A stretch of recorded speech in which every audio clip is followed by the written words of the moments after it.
You're listening to The Big Question by Jessica Kingsley. That's me.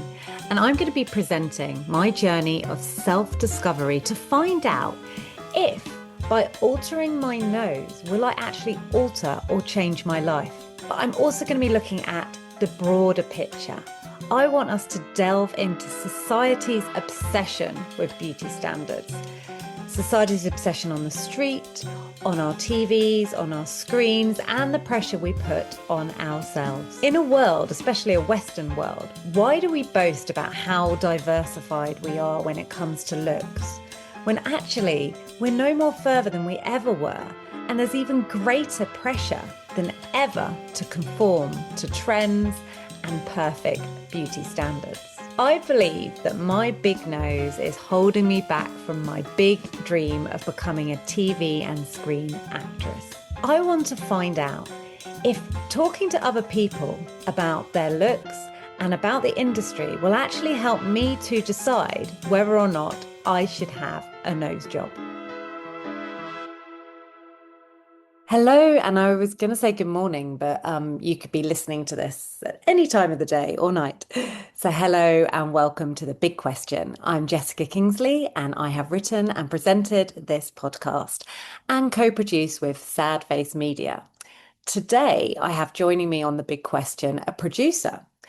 When I think of producers, I don't know what you think. I always think of the producers and, New York, big guys with big bucks.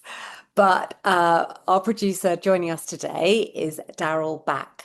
And, well, I'm going to let her introduce herself. But the reason I wanted to talk to a producer is because, in my mind, they're usually the people, I think, pushing for what they might want to see on stage or screen. I could be completely wrong.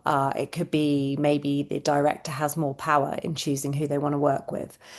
But from my personal experience, I've often found that the directors seem really keen to work with me, and then they blame it on the producer or the brand for going another way.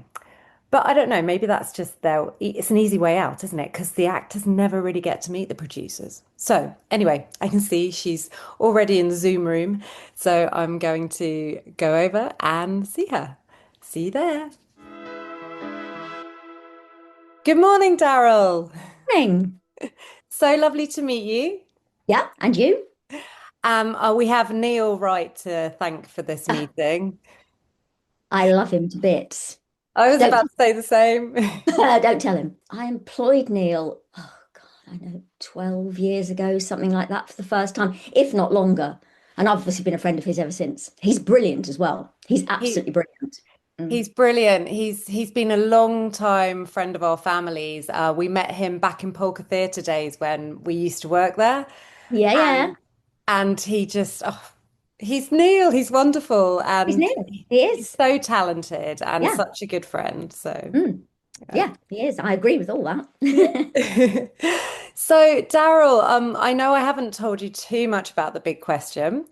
And I want to hear about you. So our listeners, they could be coming from all walks of life. They might not necessarily be coming from the acting industry. Okay. So they might, let's pretend they know nothing about Okay. producing, Okay. about TV, film, stage. So tell us about you, what you do. And you can go as far back as you like. You can go to childhood. Well, so I started as an actress, um, and a long time ago. And I was very lucky because I look or did look incredibly young. So I played young, I did Helen Keller in the West End. My first job, I think, was at the National in the Crucible. And I got known for doing it. And I also used to have a big voiceover sort of life. And I played young boys under 15, 16 with they wanted if they wanted them with an unbroken voice.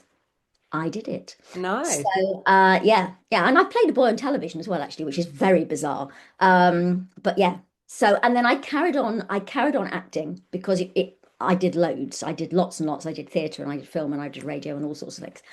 And then when I had my second daughter, and there's a 5-year gap. So I worked all through the first one, who's called Scarlet. And then it was like my head is going to explode trying to work. I've got one just starting school. I've got a brand new baby. But I'd already produced a couple of shows that were funded with an actress. I spent a lot of my working career with an actress called Hildegard Neal, who's married Mm. to the actor Brian Blessed.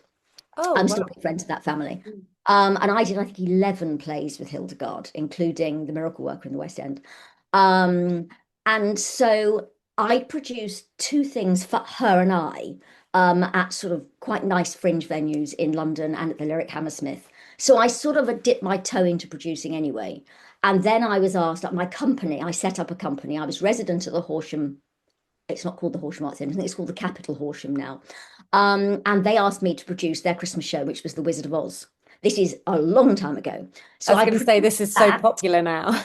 Exactly. So produced The Wizard of Oz, then was asked by various theatres to produce their Christmas show. Um, and then I fell into doing Christmas shows for quite a few theatres Mm. every single year.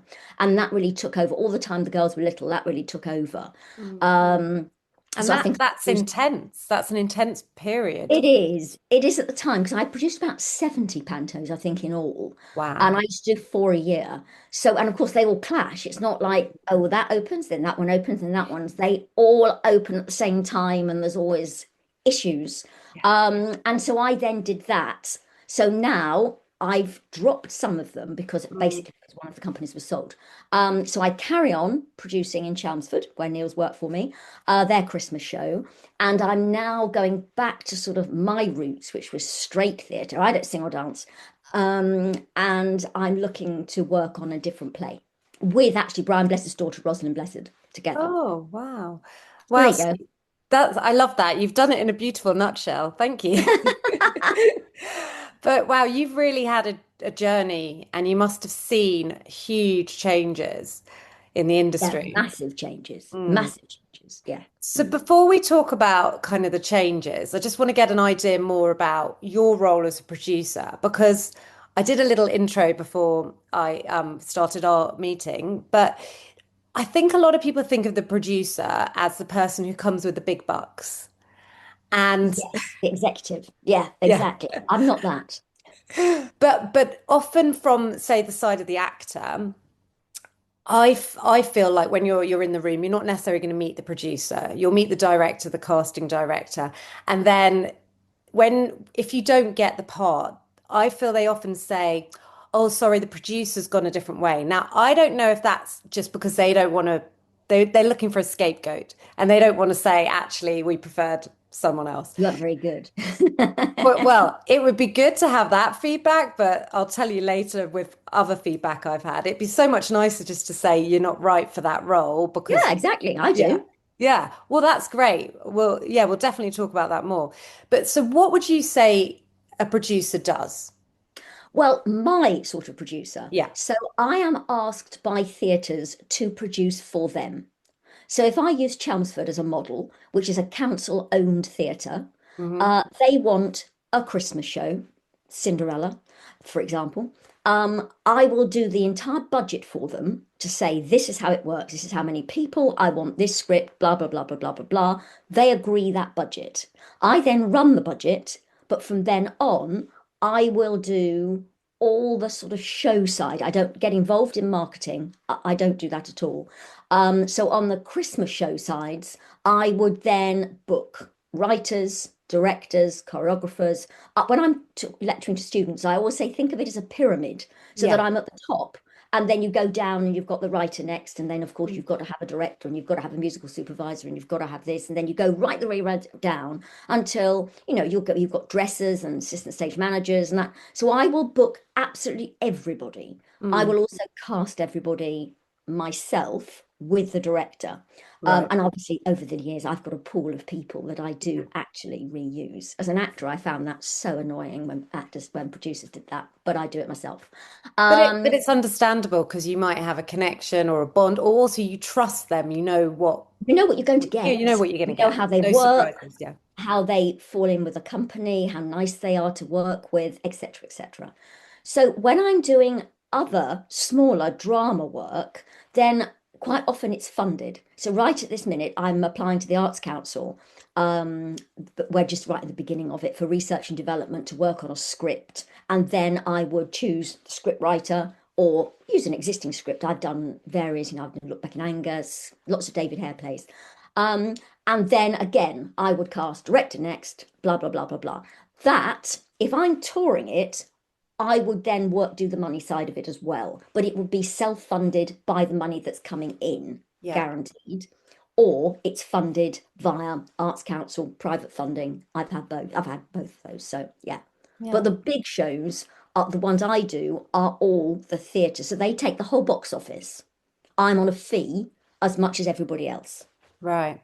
But you do definitely seem to have the power, so like decision making power, Oh yeah, right? completely. Yeah. Yes, yes, yes, yeah. Yeah. Yeah, with the show itself. Yes. Yes, I would have. So if it was when I used to do for some of the big commercial ones, I would be given the name, Mm. star name, because obviously that's something I don't get involved in. It's not a world that I know in that way because I don't know where they've been before, what contracts they're on with those massive great companies. But then after that, I would cast it, choose the writer, choose all the music with the musical supervisor, and just yes, and book everybody else. So yes, I do have um, a lot of the power of the show, if you like, Yeah. for want of a better word. No, no, it's a good word, and it's so Hmm. nice to be able to have the power. Oh, So I don't. no. Well, yeah, I do, I suppose. Yes, yeah. Mm. Looking at that, you mentioned this was going to be one of my questions. Where, especially with pantos nowadays, it's a lot to do with the name, isn't it? As in the celebrity. On the commercial side, yes, Yeah. yes, yeah. So, I mean, I've seen a shift over the years that I live in Wimbledon and we go to the panto every year. Hmm. And often the name of the celebrity they've started with people I don't necessarily know of because they're really big on TikTok or Yeah. YouTube. And I'm not saying they're not talented. They are very good at singing or dancing. But I'm often wondering if, and you sort of mentioned it, if the name comes first, because you go, okay, we need a big name to bring the crowds in, and then Mm. we'll fill the talent pool. Would you say that's how it goes? Yeah. Yes. I mean, obviously, certain companies get known anyway. So, Chums, for example, we have never ever had a name. And so, Aladdin, which we're playing last year, played to 96% capacity throughout. And even when one of the big theatres down the road is Southend, same Yeah, company obviously yeah, that does Wimbledon, which I know very well. I used to work for yeah. them. They have a huge name there, but that never seems to affect, even if we're doing the same title, that will Mm, never affect Chelmsford because they have always run with that. It's much more of a traditional pantomime, and clearly they don't need to spend the money. It's about 500 seats, I think. They don't mm, need to spend the money.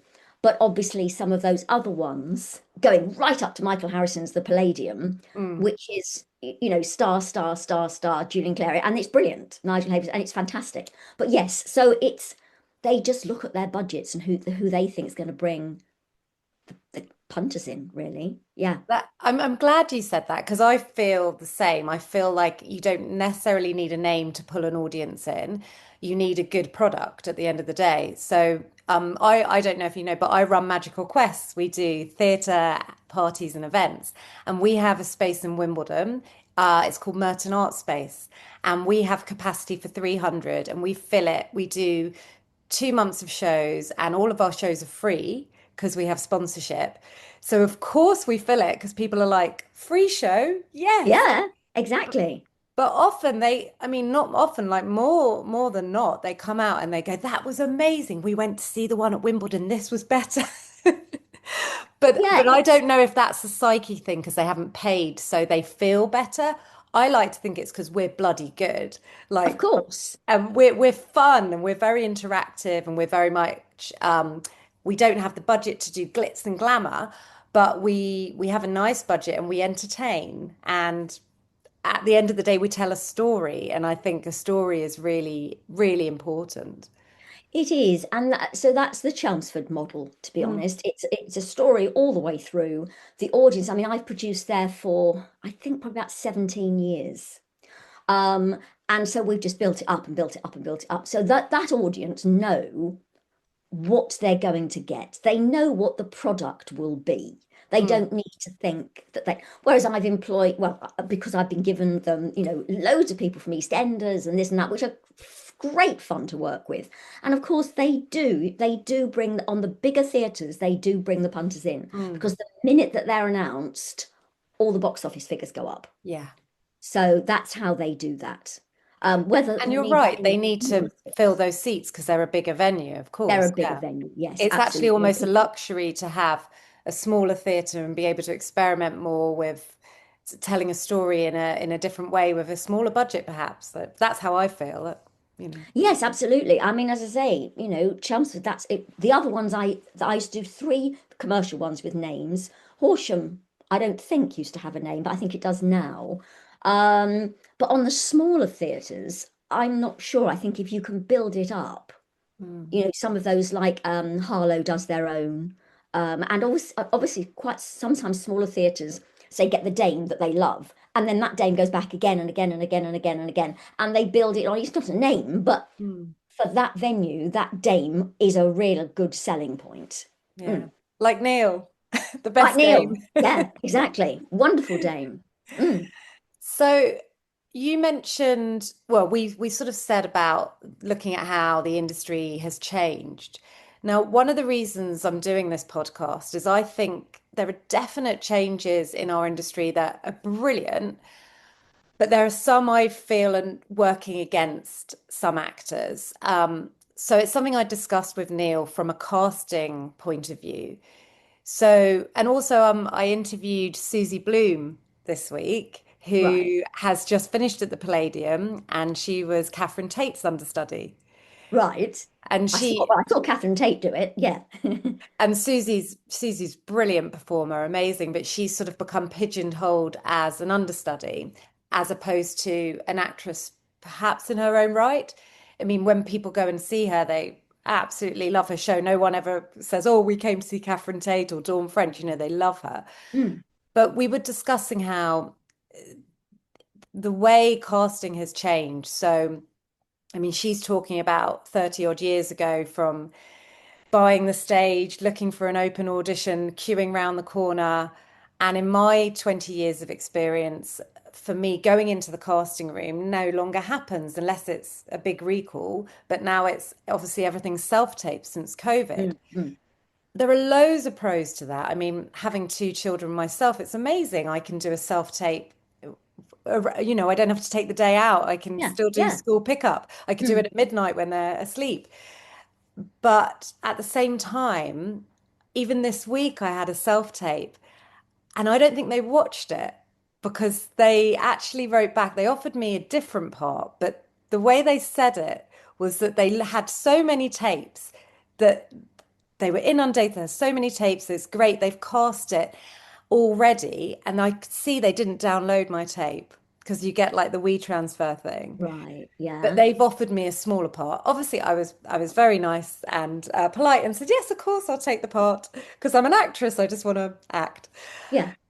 But I feel like if they'd have booked a casting suite and we had all been queuing up to come in, they would have seen everybody rather than gone, oh, we've got so many tapes. Oh, these are great. They'll do. I don't know. Yes. Well, no, I mean, because, I suppose if you got, if I'm holding a casting day, which I always do, Yeah. well, more than one day, and the person that comes in first is brilliant, you sort of go, oh, they're so good, but we're seeing everyone else. Yeah. And quite often you do stick with that person because something about them has just clicked and it's Mm. brilliant or whatever. But you do then see every single person. You can't turn around and say, sorry, you've got to go now. I've done it, done that. So you do see everybody, definitely. And I think you get a different view of the actor from the in the room than you do on a self-tape. Mm. I Especially if understand it, it's, especially for yeah. pantomime. A lot of the Mm. people do it, they're singers on ships. And so they have to send you a self-tape or they're in a show or this. And so that's fantastic that you can actually see them when they're working in, Newcastle and they can't Mm. get down to the casting suite. But I'm not sure. I much prefer meeting people. But also, if you're going to be working with someone for 3 months, Mm, don't you want to gauge how they might get on with the rest of the creative yes. Yeah. team? Yeah, Yeah. because a self-tape is a self-tape. I mean, you could be vile and do Mm, a lovely self-tape and come across as really sweet, and you might be absolutely horrid. But you'd pick that up more. I mean, you certainly wouldn't pick it up properly because everybody's on their best behavior in an audition, but you still do pick things up. mm, Because it's when, especially when I'm auditioning dames, and they come in and some people just make you laugh. I mean, they just talk to you and make you laugh. Um, and so you know that that's going to work mm. because their whole persona is that Yeah. you're looking for. Yeah. Yeah, no, That that's has changed in lovely. a huge way. Yeah. I Mm, mean, doing self-tapes is massive now. And people expect it. I mm, would say if say I'm doing a whole day, I would say the agents will ask for at least a third of those now to be self-tapes. right.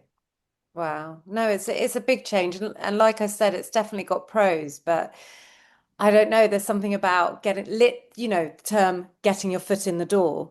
Yeah. I don't feel like a tape gets your foot in the door, but I don't No, know. I don't think it does. I don't think it does. It's Mm, different if you're known, and they say, "Oh, can I just send you? I'll sing that song for you. What do you mm, think?"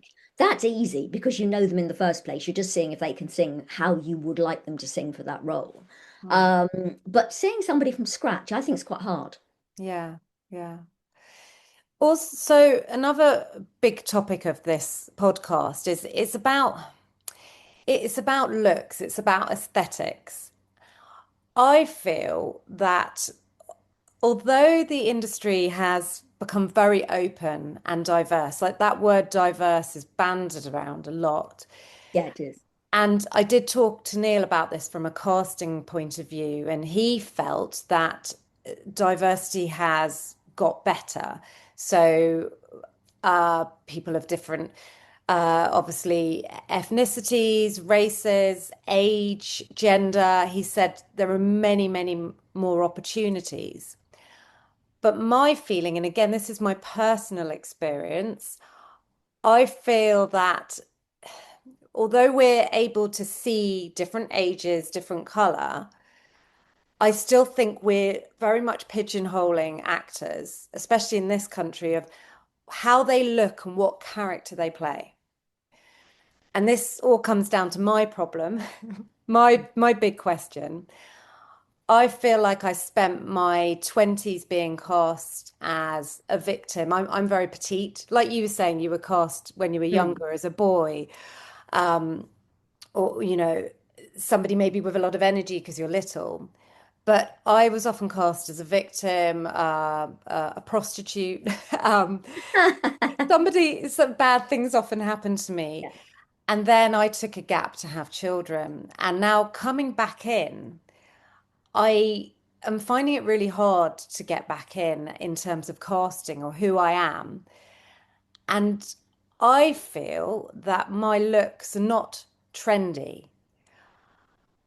My personal feeling is that my nose is holding me back. And that's essentially the big question. So I feel that if I were to change my big nose, I would get my big break. And I know no one can tell me whether that's right or wrong. I know it sounds absurd to someone else, but that's my inner voice. Mm. I I get as far as the audition, the tape, then I get penciled, and then I get the classic line these days, which is the brand has gone another way. Yeah. And then when I see because it's at the moment a lot of commercial castings I'm going for. So then when I see the commercial, I feel the brand has gone away with someone whose face is more, I don't know how to say it, but their Say nose is smaller. it. I feel like their face is more comfortable viewing. It's not unique as maybe mine, or yeah. Well, I think with commercials, I mean, I only ever did one. I mean, I'm tiny, tiny. I'm 4'10". Love that. And my dearest friend, who I'm actually working with at the moment, um, she's much taller than me. She's 5'6". She did commercials like there was no tomorrow. She never stopped. She earned a Mm. fortune doing commercials because she could always do that, hands feel softer than dishes or whatever it was, Yeah. with two children by her side. Whereas, if I had the children by my side, they'd be bigger than me. So I always accepted that I wouldn't be cast in a commercial. Mm. I did Kellogg's Start or something years ago. Um, but it's tricky. I mean, it's tricky for middle-aged women. I Mm. mean, it just, I'm not saying you're middle-aged, but I am. no, I'm but I'm going to be 45 next month, but because I'm little, I no, don't look it. no, of course you don't, because people's perception. It's like when I still had long hair and I'm tiny, my mother said, "Oh my God, when you turn around, you look really old. You've got to cut that off, because you look like a little girl from the back." And thanks, Mum. Um, Mums say so the best things. yeah, exactly. But we haven't won. I slightly disagree with Neil on what you've just said. That yes, I do think it's diversity. We can include all sorts of people that would never ever have had the opportunity before. Um, but I don't think it's changed for middle-aged white women Mm. at all. Yeah. It's and that's why, as part of the play I'm doing at the moment, research and development, blah blah blah, it gives opportunity for three women over 60 to Wow. work. It's Mm. it's it's all to do with women's suffrage and horticulture and all sorts of things. But that's one of the things. We are giving three women over 60 three incredibly lovely roles because nothing's changed. We Mm. don't, we're not top of the list anymore.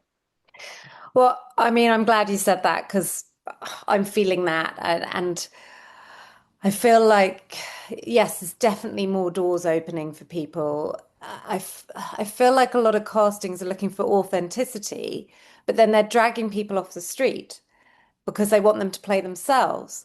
And that's wonderful for that person to have that opportunity. But for someone who's been acting for decades and they're bringing a skill.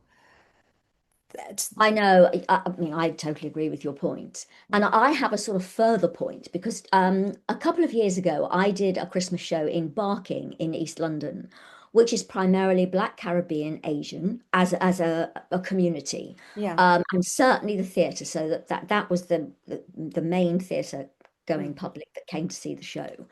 And we had lots of schools of where the children had never ever been to the theatre before. We had to sort of adapt what we were doing because they didn't know that panto is traditional. Why should it be? It's Yeah. bizarre anyway in its own right. Men dressing up as women. It's very Exactly, and it's one strange of to a lot of cultures. exactly, and but it's also one of the poorest postcodes in the UK. Um, and I looked at all these children that kept coming in, and we gave free workshops as well. And the problem is we're still not giving the children of that age the opportunity. So their parents didn't think I had employed children in the show. That they didn't think that they could go to, drama school, Mm. musical theatre because there's no opportunity in school. That it doesn't that they don't have that opportunity. They don't have the money. Um, so there's this huge gap, I think, where we are expected as producers to cast diverse, but the pool is quite small because they're not given that opportunity young.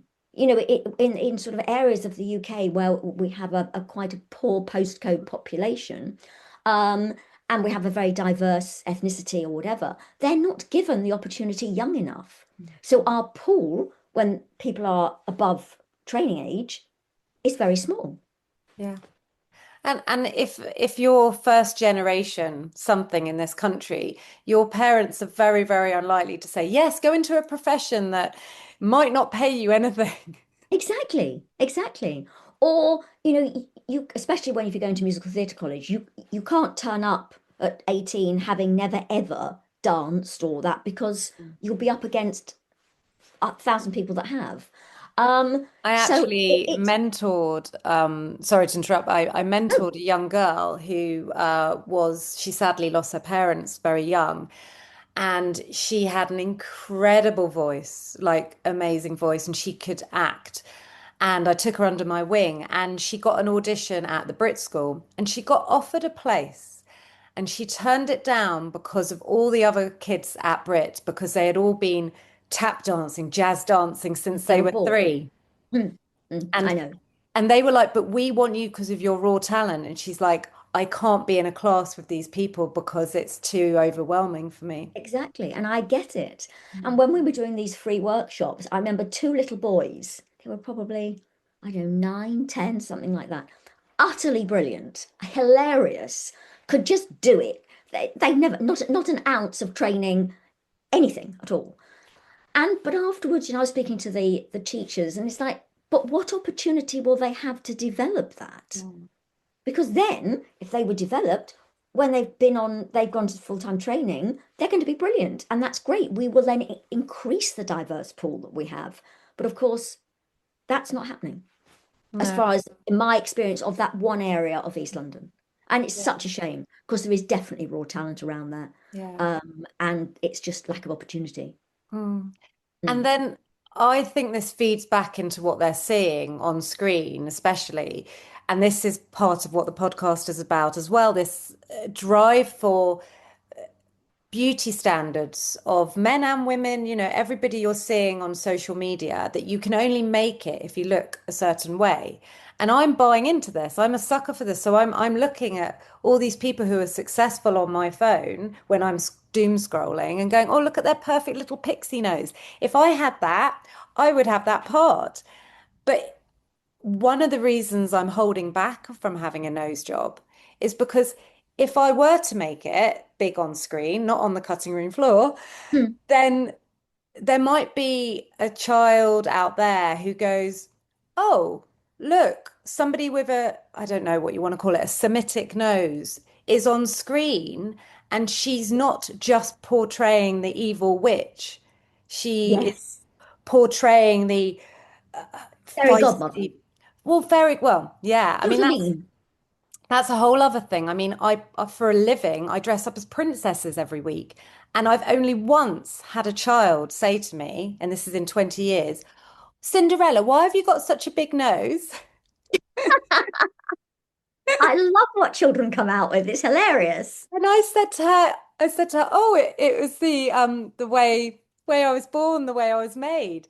And then she said, and I said, no, I said to her something like, do I look okay in my dress? And she said, oh, but Cinderella, you're beautiful. And I was like, ah, so big nose, is that evil witch ugly? Big nose, oh, you're No, beautiful. she I was just don't making a know. comment. My psyche goes crazy with it. Like, Hmm.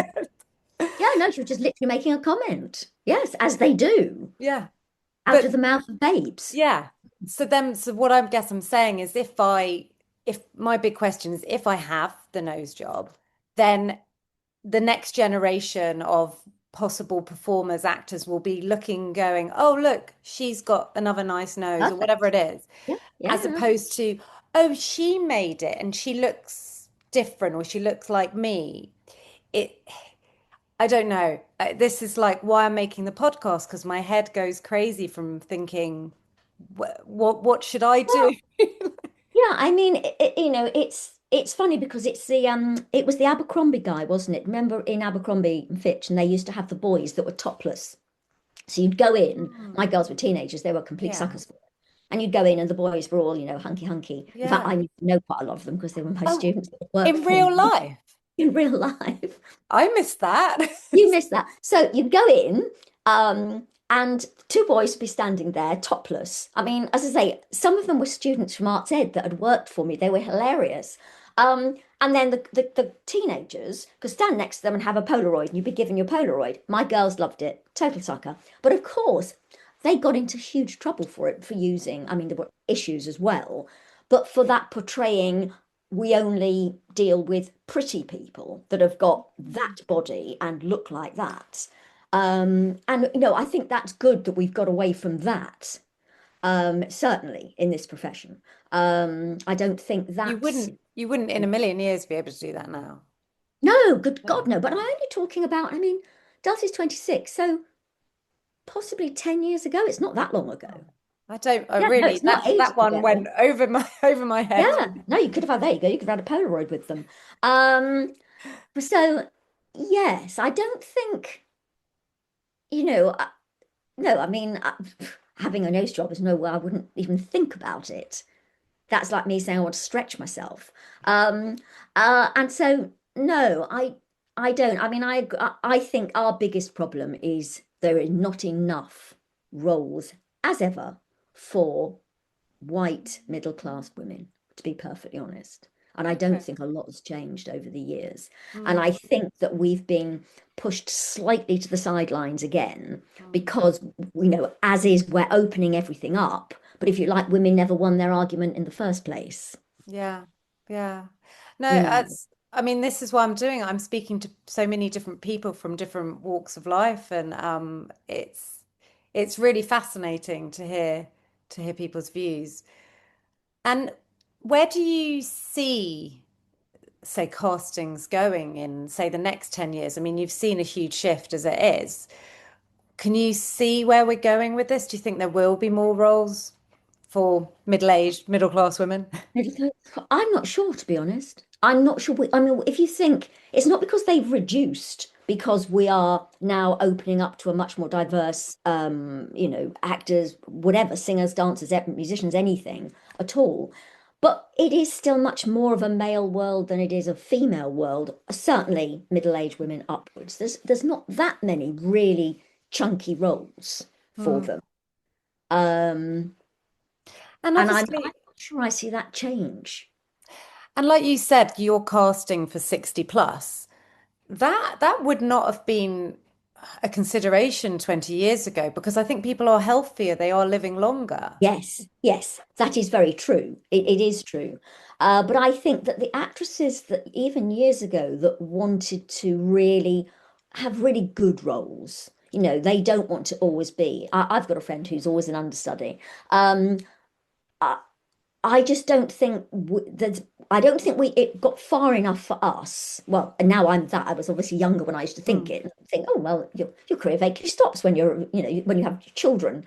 I didn't. I carried on, mm, but I think because we now have the pendulum has swung, and rightly, to be much more inclusive. We've still now been sidelined because we hadn't got there in the first place. I mean, mm. that's just my opinion. Yeah. No, I totally hear it. Yeah, I'm very much validating that opinion from my Mm, experience and from other people I've spoken to. yeah. Okay, I'm not asking you to name any names, but have you had the experience where you perhaps wanted to employ someone based on their talent, but you were told that they didn't look right for the part? I know that's a difficult one, but because I've sometimes I been feel told it like, in a yeah, reverse way. okay, So I've been told you need to cast that look, mm. and possibly the talent is slightly secondary to the Right. look.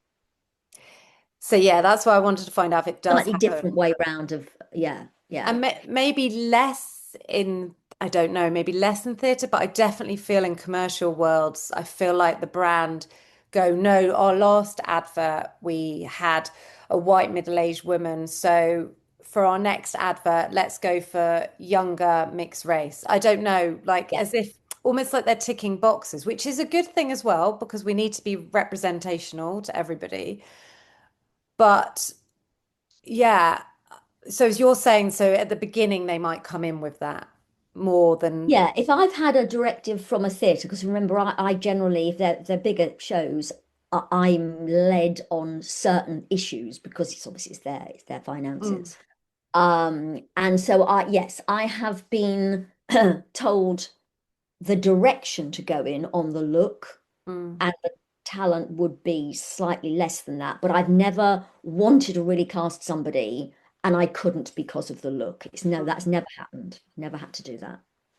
So then when you do get the classic, the brand has gone another way or the producer has changed their mind, Yeah. or what is that a euphemism for? And like we said at the beginning of this, I would really prefer they just say, actually, we didn't believe your acting as a mother. I'm just saying, like, I mean, as a producer, I feed back to mm, agents. I just do. And sometimes people are utterly brilliant, but they're not quite right. Mm. And that's what I would say. Yeah. Um, but I feed back the good and the bad. Mm. Um, Obviously, I'm not vile, but I do feed it back. If somebody's turned up and they haven't really thought it through, put it that way, then I will feed that back to the agent, very much so. So, And I and think that's brilliant. I've never used the expression myself, we've gone another way, although I have said, but in a better way than that. Actually, looking at who we've cast as, let's just say, I don't know, let's say the Prince and Cinderella. Look at who I've cast. Actually, I'll do a proper example. So, the year before last, I produced Snow White, and I wanted it that the prince ate the apple as the idiot and Snow White saved him because I'm Nice. so proud of, knight in shining armor. So I cast a boy who I love, brilliant, and he was only probably 5'6", and everyone was a bit sort of like, oh, what, he's the prince? But I had it rewritten because he was so good and so perfect that I actually got the writer to write it specifically for that person. So all the other people that I'd seen that came in that looked right, if looked like an archetypal Yeah. prince, I did say to them, I'm really sorry, having seen this, I have gone in a completely different way and gone this way. Mm. But I've explained why. Um, that's brilliant, Daryl. We've got like less than a minute, and I want to leave it on that note because I think that's what people should be hearing. Imagination. Yes, A and it's Prince not Charming criticism. doesn't need to be 6'4". He doesn't. He doesn't. And I won't say his name because I love him to bits. But well, what about Neil? What if I cast Neil? He's like 4'2" or something and round. Oh, I and mean, he's come my on. Prince Charming. I love him. He's got no hair. I mean, So yeah, it's been nice to talk to you. Daryl, it's been wonderful. Thank you so much for joining us on the big question. Yeah, no, and I'd love to see. My daughter lives in Wimbledon, so Oh, I could meet up for coffee. we'll Just do let me that. know. All We'll right, do. lovely to speak Thank to you. you. Take Take care. care. Bye. Bye. That was so fascinating, wasn't it? I really mean that. I think better word actually is quite life affirming for me. It just seemed so refreshing to hear somebody in the casting decision making seat say that there aren't enough parts for certain people like me, and that we do need to essentially think outside the box, think beyond our stereotypes, think talent over names, think why does the Prince Charming need to be over 6 foot? And also, it's really refreshing to hear a producer talk about giving actors feedback. For those of you who don't really know the process of when you do a casting or an audition, you really don't get any feedback. It's quite it's awful. It's quite soul destroying because you leave or you sit there waiting for somebody to email you back, and a week might go by and then you'll just get this one line saying, "Sorry, we've gone a different way." I think it'd actually be a lot more useful with if directors, if producers were to say, "Thank you so much for auditioning, but we want our story to show that you can be a Prince Charming if you're smaller." And we just felt simply based on that, we cast someone different from you, but your performance was great. There are ways you can give feedback without being offensive. So, oh, you did a brilliant audition, but you were too serious for our comedy role, or we just didn't feel you shared the same sense of humor as the team. I don't know. I'm thinking off the cuff, but I'm sure there are ways you can give feedback without offending people, rather than just we've gone a different way, because it then makes you think, is that way because of my nose? Or because of my height. I think, I don't know, or because I'm a crap actor. Like, let us know. Because if there are loads of actors out there putting tapes forward, auditioning, and they're just really shit, then let them know because otherwise they're going to waste their life. Yeah, I mean, genuinely, if enough people turned around and said that to me, I would give up this dream. I wouldn't just be blaming it on my nose. But I've not had that. I've had people say, I'm a great actress, I'm a great storyteller, I'm so engaging. So then why? Just tell us more. I don't know. I'd love to know what other people's experiences of this are. No, I'm not any clearer on whether or not to have a nose job. I am hoping to interview a nose surgeon. The surgeons I've spoken to are very, very cagey, and of course they don't want to be seen as the baddies in this, and a lot of them don't want to be interviewed. But I'm hoping I've got one, and at the end of the day, look, it's totally a personal choice. I am not judging anyone for what they decide to do to their face or body. This is just my journey and me pulling apart the industry I'm in because I do feel they pigeonhole people or make stereotypes that are not fitting to me. And equally, I want to talk to actors who have had different experience to me, who feel like they have really won with casting because they have looked a certain way. There's an actor I spoke to recently, hopefully I'm going to get him on the pod, who feels his nose has been a huge benefit to his career. And yeah, isn't that great? So, on that note, I will leave it here and let us all go and contemplate that hopefully people do have more imagination, and maybe one day directors and producers will all be as honest and lovely as Daryl Back. So, thank you for listening to The Big Question. I'm Jessica Kingsley. I have written and I present and co-produce this production, this podcast. So, thank you, everyone. And I hope you'll carry on joining me on this journey. Bye.